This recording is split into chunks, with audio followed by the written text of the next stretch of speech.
What up, 4Runner fam? So, factory switch for the rear window did not work. But I've moved like 6 times the last 4 years. I don't know. I had all this stuff over at my sister's. Anyways, I had the switch. Fucking wired it all up. It's just temporarily wired for now. Boom. Down and around. In.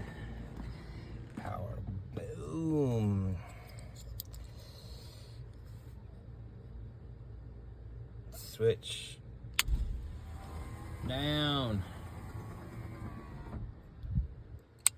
Switch. Up. Boom. No more battery.